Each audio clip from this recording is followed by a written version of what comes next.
More large N-gauge layouts that you can use as inspiration to build a model railway during lockdown.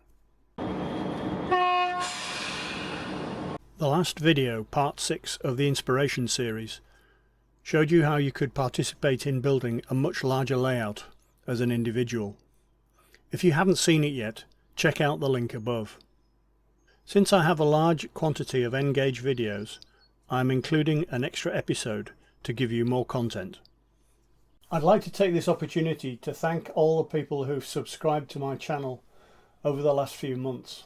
You have taken the number of subscriptions to over 1,000, which means that I now qualify for the YouTube Partner Program. Thanks for your support, and if you are yet to subscribe, take this opportunity. Don't forget the bell icon to be notified when new content is published. Burlington Central, modelled in N-gauge and presented by Perth and District Model Railway Group. Burlington Central is a fictional layout set somewhere in the US Midwest, based on the Burlington Northern Railway, along with two of its predecessors, the Chicago, Burlington and Quincy, the Burlington route, and the Great Northern, covering an area west from Chicago to Seattle, south to the Gulf Coast. The scenery on the layout is based on Colorado, Montana, Rocky Mountain areas, and it is assumed that this is where the layout is based.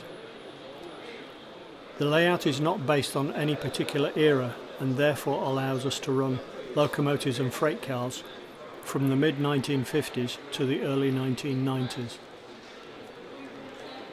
At present, all locomotives are diesel, as by the mid-1950s most American Class 1 railroads had converted to diesel operation. This N-gauge layout is Castle Bridge, exhibited by Cumbernauld Model Railway Club. Castle Bridge was based originally on the area around Castle Carey and Allendale in the late 50s to early 60s and depicts a loose interpretation of Castle Carey Station, Castle Carey Viaduct and the brickworks. With modeller's licence and in an effort to save space, the number of arches in the viaduct has been reduced from 8 to 6. The layout is a runaround and includes a small rural station and a goods yard, together with access to the brickwork sidings and a small fiddle yard to the rear. The period depicted was originally the late 50s to early 60s, when the station and yard were in decline and shortly before its closure, with express passenger, coal and goods traffic passing through the station, with the occasional local stopping train, together with local pickup goods calling at the station or brickworks. Modeller's licence again, but what if the station was still open, with the buildings and infrastructure frozen in time? The rolling stock is generally from the late steam period right through to the present day. Control of the layout is traditional DC. This N-gauge layout is Ashtown, exhibited by the Bingham Model Railway Club. Ashtown is an N-gauge layout based on a fictitious town, probably in the East Midlands. It is an industrial town which grew quickly in the Industrial Revolution, but is now in decline. The period modelled is late 1950s through to the 1970s. A secondary main line serves the town. A small tar distillery close to the station is still active and rail served. Passenger traffic which may appear on the line ranges from non-stop expresses to local stopping trains which terminate in the bay platform. Freight traffic consists of full and empty mineral trains, parcel trains, milk trains, pickup goods, some of which pick up and drop off tankers, open wagons and vans in the tar works. Running starts at exhibitions with mostly steam locos, progressing through green diesels in the 1960s to finish with blue diesels in the 1970s. The layout covers an area of 6 metres by 3 metres. There is a traverser in the fiddle yard with one operator and another operator at the industrial area end. A third operator shunts in the tar works or parcels bay and interacts with the public. Control is DCC with some locos sound fitted. This N-gauge layout is California Surfline, exhibited by Blythe & Tyne Model Railway Society. Surfline is the name given to the stretch of railroad that runs from San Diego up through Los Angeles to Santa Barbara, 100 miles to the north of Los Angeles. It gets its name as a large part of the route hugs the coastline. The layout is based on the northern part of the route, in particular the area around Santa Barbara, as this town is attractive and compact by American standards. The Amtrak station is very close to the beach and in the town itself. The fiddle yard runs around the inside of the layout and can accommodate fairly lengthy trains, such as double-stack container trains. I spoke to Trevor at the exhibition, who gave me a little bit more information. And how big is the layout? It's 10 foot by 6 foot. Okay. What about buildings? Are they scratch built or are they? All the buildings are kits mainly from Walter's Cornerstone range. Track? What's your track? The track is Pico code 55, operated by Seat Point Motors. Control, what's your control? DC, is it? It's DC control, cab control, with potentially 3 cabs. Your stock, what's your stock? The stock is a mixture of a third Walters, Atlas. And what about operation? Is it a one-man operation? Or? Yeah, the layout was originally conceived for one-man operation, so the layout in theory can fit in the back of an SUV and can be operated by one man. This layout is a bridge too far in N-gauge and exhibited by Peter Thorpe. A bridge too far was designed to feature the representation of the Royal Albert Bridge. That was part of a tribute to Brunel layout built by the Basingstoke Bodgers in the final of the inaugural Great Model Railway Challenge, as featured on Channel 5. The name of the layout comes from the fact that of the 3 bridges on the Brunel layout, this was the one that we were unable to finish in the time allowed. Except for the plate girder bridge sides, the bridge is totally scratch built from plasticard, plastruct, microstrip, water pipe, card, paper and a Pringles tube. The higher level main running line over the bridge is N-gauge, and the lower lines to Oakhampton and on the wharf are to 2mm fine scale standards. The buildings are a mix of those from previous club layouts, bought at various model railway shows, and some built from card kits. The points and signals are operated using servo motors controlled by Merg Electronics. The layout is operated over 2 periods, from 1956 to 1960, with predominantly Southern and BR standard steam locomotives hauling diversionary trains, and from 1968 to 1972, with diesels in an early BR livery. The layout is 10 foot by 2 foot 8 and requires 2 or 3 operators to run it. My thanks to Peter for supplying the information. This continuous loop N-gauge layout is Cree and Larrick, exhibited by Renfrewshire Model Railway Club. The layout shows part of the West Highland Railway at Cree and Larrick, where the line divides into 2 branches, one to Oban and the other to Fort William. Measuring 16 feet by 3 feet across 3 boards, the layout can be expanded to 35 feet to include a model of Fort William Station and goods yard. The back scene is hand painted to represent the local area. Buildings are all scratch built with track and points by Pico Code 80. It is intended to replace the point control at some time in the future with servos. Control is DC with 2 operators. Stock is from Graham Farish, Minitrix, Dapol and the N-Gauge Society. The crane is a gem kit. The die-cast helicopter is from Corgi and is very close to N-scale proportions. Vehicles are mostly from Oxford Diecast. My thanks to Alex Irvin for providing the information.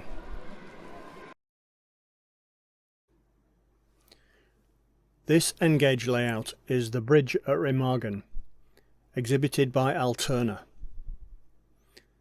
On the afternoon of the 7th of March 1945, the bridge at Remagen secured its place in history as it became the first bridge over the Rhine taken intact by the Allied forces.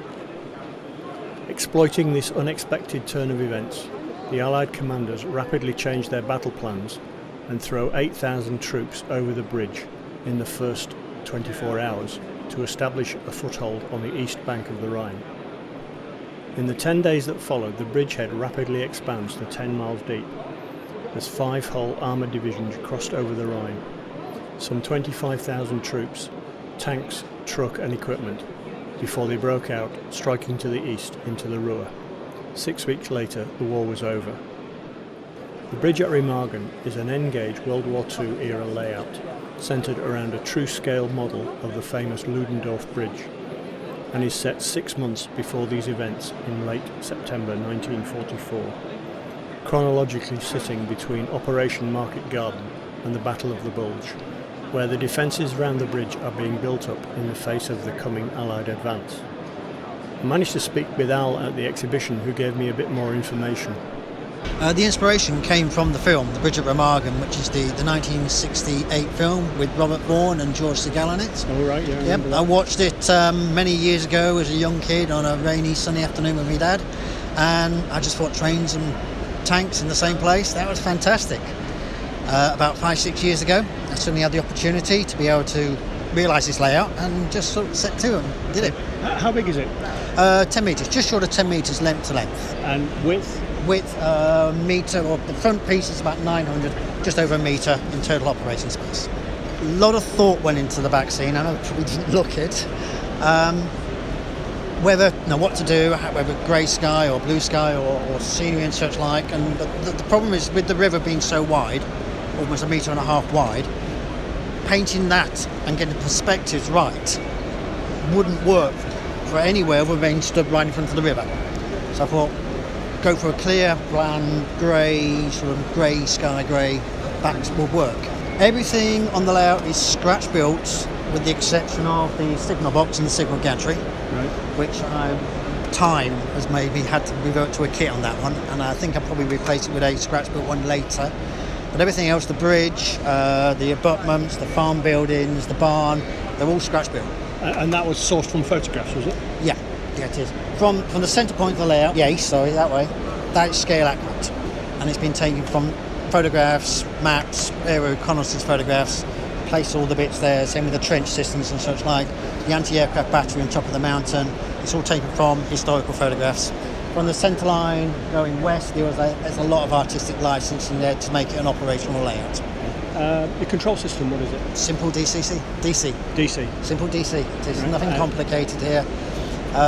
One controller controls the east route, the other controller controls the west route. Both operate completely independent from each other, so you've got problems with one, doesn't affect the other. So how many operators would it normally take? Normally 3.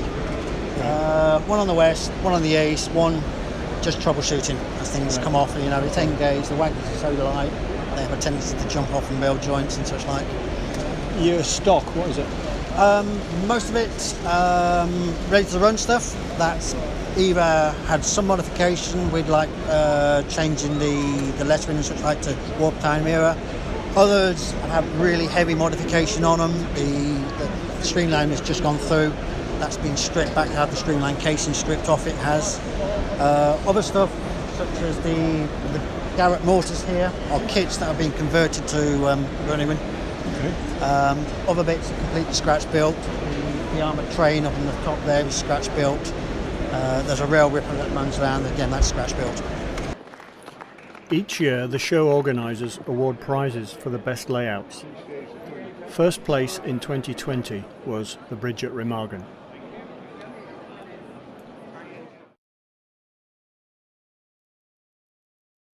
This N-gauge layout is Elgin, exhibited by Edward Burt. Elgin was originally served by both the Highland Railway and the Great North of Scotland Railway. The Highland station has largely been rebuilt as the current ScotRail station on the Aberdeen to Inverness line. The old Great North of Scotland station buildings survived alongside the freight yard, which during the 1980s, when the model is set, had services for timber, whisky, LP gas and MOD stores for nearby RAF Lossiemouth. This was the era of BR Blue and large logo diesels, although some of the sector liveries were starting to appear. All stock and train formations are based on photographic evidence of that running in the mid-1980s, which meant scratch building and modifying stock accordingly. Track work is Pico Code 55, and most stock is fitted with Micro Trains magnetic uncouplers to enable some shunting to take place in the freight yard. Here you can view the N-gauge layout Helmstadt, exhibited by the Perth Model Railway Group. Helmstadt is an imaginary cathedral city near Munich, Bavaria, set during the 1950s in Epoch 3. The model depicts DB Deutsche Bundesbahn of West Germany, but trains of the DRG Epoch 2 are also in evidence. During this period, Germany was a divided country, split in 1945 into East and West, and some lines which had previously crossed the border were closed or truncated. But the line via Helmstadt continued to operate as a cross-border link. Helmstadt serves as a busy intermediate station for trains spiralling in all directions, to the north for Leipzig, Dresden and Prague, to the east for Munich, Vienna and Budapest, to the south for Switzerland and the Austrian Tyrol, and the west for Stuttgart, Frankfurt and the Rhine Valley. Passenger traffic makes up the majority of the trains, and you will see the Rheingold Express, the Mitropa and a selection of ordinary passenger stock. Freight trains also play an important part of the scene, and a variety of locomotives can be rostered to haul freight throughout Europe. Although Helmstadt is a busy station, it does not have any locomotive sheds or freight facilities, as these are located at the junction stations, which are both to the east and west of the town. The layout is 13 feet by 4 feet and has 2 boards. The buildings are all kit built, with pictures from the kit boxes making up the back scene. Track is Pico and control is analog DC. Stock is a mixture of Fleischmann, Trix, Mini Trix and Atlas. My thanks to the Perth Model Railway Group for supplying the information.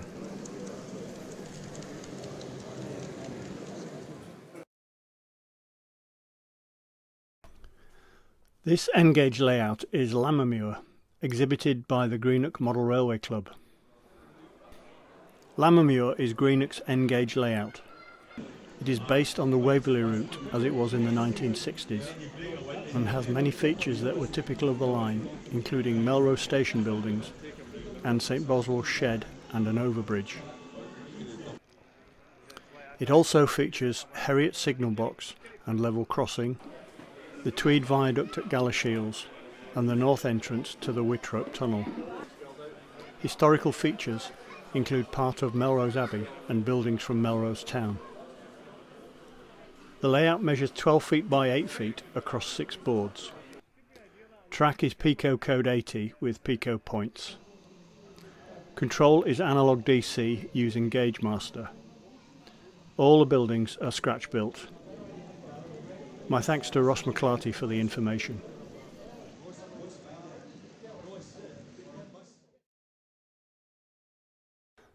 The layout shown here is Yard Junction in N-gauge and exhibited by Gary Atkinson. This is a freelance design layout inspired by the Great Central lines in the Nottingham area. It features a double track main line with passing loop, 2 branch lines, a loco shed and a carriage shed with sidings. Long freight and passenger trains can be seen on the layout, showing the advantages of N-gauge to the full. Buildings are heavily modified Metcalfe with Pico track. Stock is a mix of Graham Farish, Dapol and some resin bodies. The layout is controlled by DC Gagemaster. My thanks to Gary for supplying the information. This N-gauge layout is Mauchline Station and the Balloch Mile Viaduct, exhibited by the Kyle Model Railway Club. Mauchline Station and the Balloch Mile Viaduct is based on the original station and the original viaduct. It is a true representation of the line from the Balloch Mile Viaduct in the south to the Mauchline Tunnel on the Kilmarnock Line and Redcroyd's Viaduct on the airline. The real viaduct is featured in a Mission Impossible film. The layout was originally built in the attic of Burt Coddington, who sadly passed away. The layout eventually ended up at the Kyle Model Railway Club, who converted it for exhibition use with DCC. Model Rail Scotland is its first outing. Measuring 26 feet by 8 feet, it is spread across 10 boards, plus the viaduct. A short painted back scene lies behind the viaduct. All buildings are scratch built by Burt. Control is DCC by Gagemaster, with 2 panels for point control. 99% of the stock is by Graham Farish, with a few items from Dapol. The layout is run with 2 operators, one controlling the upline and the yards, the other controlling the downline. My thanks to Andy for supplying the information. This N-gauge layout is Melton Mowbray, exhibited by John Spence and Steve Weston. The line through Melton Mowbray was a joint venture between the Great Northern and London and North Western Railway Companies, opening for traffic in 1879. The Great Northern Railway built the northern part of the line, from junctions on the Nottingham to Grantham line, where one branch also ran north to their main line at Newark. The southern part of the line, from Market Harbour to Melton Mowbray, was built by the LNWR as an extension to their line from Rugby. In addition, there was a spur some several miles south of Melton to a terminus station at Leicester Belgrave Road.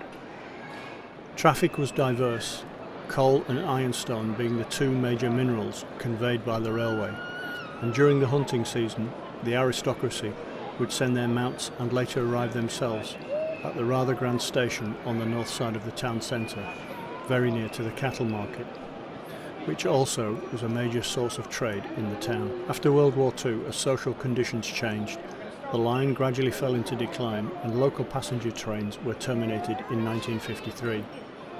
However, during the summer months, excursions from Leicester to the East Coast resorts, particularly Skegness, were a feature at the weekends. Freight traffic continued until the final closure in 1964. Sadly, little remains of the railway, and this model is a tribute to its former glory. Also built as a joint venture, the model is run in 2 eras. First from 1948 to 1953, showing the line as it was with local passenger and freight traffic regularly passing through. However, we also imagine what things might have been in between. 1957 and 1962 had the line come under the supervision of the Midland region of British Railways, following the modernisation plan of 1955, and seen the dawn of the diesel age. In an attempt to revise usage, we imagine through trains were reintroduced from Rugby to both Nottingham and Newark, the latter accessing the East Coast main line. Here you can view the N-gauge layout Scarlington, exhibited by Scarborough and District Railway Modellers. Scarlington is a continuous loop layout giving a generic feeling of the north in the late 1970s and early 1980s. It is a follow-on from the highly successful layout North of England Line 1, Scarworth Junction, also in N-gauge. The layout measures 5.5 metres by 600 millimetres in the scenic area, with a further 300 millimetres for the fiddle yard. Buildings are a mixture of scratch-built and kits. Bridges are laser-cut MDF. The cliff lift, modelled on the one at Scarborough, uses 2 jam jar lids as pulleys to avoid tangling the string that lifts the cable car. Track is Pico Code 55 with large radius points. Control is analog DC throughout, with stock from Graham Farish and Dapol. The road signs were made by Sankey Scenics from drawings provided by the club. My thanks to Jeff for providing the information.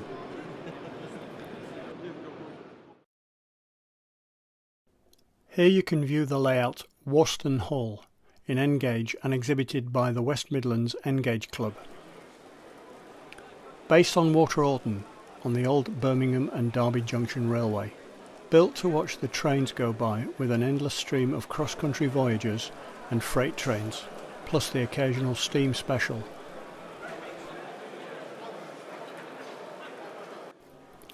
This is the club's 4th exhibition N-gauge layout and is still not finished. The layout is 11 feet long and has a variety of kit and scratch built buildings. Stock from Graham Farish and Dapol is run. Here you can view the N-gauge layout Stanley Junction, exhibited by East Kilbride Model Railway Club. This is the club's new N-gauge layout, which is based on Stanley Junction, about 8 miles north of Perth, on what was the Caledonian Railway's main line from Perth to Aberdeen via Forfar. It was an important junction where the Highland Railway main line to Inverness began. This N-gauge model shows the unusual track layout before the Caledonian line was partially closed in 1967 and then used only for freight as far as Forfar. It closed completely in 1982, leaving only the connection to the Highland line.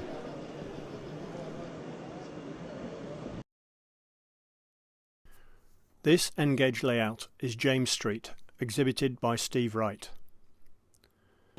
James Street was my favourite layout of 2019 when it was exhibited at the International N-gauge show in September. It has won many awards at numerous shows. This layout is huge and needs 8 operators to show it at its best. Measuring 20 feet by 11 feet, the layout is a 4-sided open square with no fiddle yard. At a show, around 80 locos, 200 coaches and 600 wagons are on display. Stock not being run is held in large freight and passenger marshalling yards, providing scenic storage. Set somewhere in the Midlands, the layout is mainly served by London Midland and Eastern trains, although Western and Southern trains can be seen. All the track work is Pico Code 55, flexible track, with points cosmetically modified to remove the large reinforcing plastic moulding around the tie bar. Pico point motors are modified to accept larger switch mechanisms to provide indications of route setting via LEDs on the control panels. Stock is extensively auto-coupled and uncoupled during the show, which is achieved by fitting B&B couplings. Multiple uncoupling magnets are distributed around the track in the stations and goodyards. Buildings are a mixture of scratch-built and proprietary. There is so much going on, it's difficult to know where to start. The core of the layout is the 2- and 4-track mainline circuits. The 4-track mainline circuit has an overall run of 20 metres, almost a scale 2 miles, and is arranged with 2 parallel tracks in each direction, normally used as slow lines on the outer and fast lines on the inner pair. Trains running on the 2-track loop can be transferred to the 4-track mainline, coordinated via 2 different operators. Being an open-sided square, you have to walk all the way round the layout to appreciate its different features. The main station on the layout is James Street Terminus, which has 6 passenger platform roads capable of taking 8 or 9 coach trains. 4 carriage sidings run parallel on the outer side of the station, while the inner side is a large coal yard, goods shed and cattle dock. Crossing the throat of the station is a single-span girder bridge carrying the 4-track main running lines. Beyond the bridge is a large loco depot capable of holding 30 steam and diesel locos, complete with coaling tower, ash tower and turntable. Moving around the layout to the right is Kendal Town Station and marshalling yards. The marshalling yards are located between the inner and outer continuous runs. They consist of 7 goods roads and 10 carriage sidings, 4 of which pass through the carriage shed. Kendal Town Station has 6 platforms and is built partly on a viaduct across the end of the layout at 90 degrees to James Street Terminus. Moving round to the right again, you come to the third side of the layout featuring Linford Junction Upper and Linford Junction Low Level stations. These stations are the key to moving traffic from the main running lines to the James Street Terminus and the freight yards. Linford Junction Upper is built on a curve, whilst Linford Junction Low Level provides routes to the various other parts of the layouts. Finally, moving right, you come to the dockyard and the industrial estate, which has warehouses and terminals for various traffic including oil, cement and a dock for imports and exports. The operators work to a sequence to ensure all the areas of the layout receive service, which takes 56 separate full train movements. A train leaving James Street Terminus will go via Linford Junction Low Level onto the twin-track main line and then onto the 4-track main line before being sent around a reversing loop and back onto the 4-track main line in the other direction. From here the train is sent to the carriage or goods marshalling yard, where it can be held until it can be worked back via the innermost continuous run back to the terminus, thus completing a circuit of the entire layout. The sequence requires close cooperation between all the operators and can take up to 2 hours to complete. Taking a layout of this size on the road is a considerable undertaking.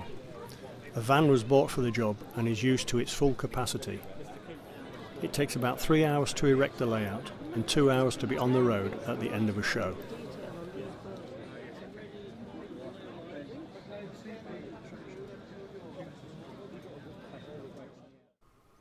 Check out other content that I have by selecting the playlist. Don't forget to subscribe and I'll see you there.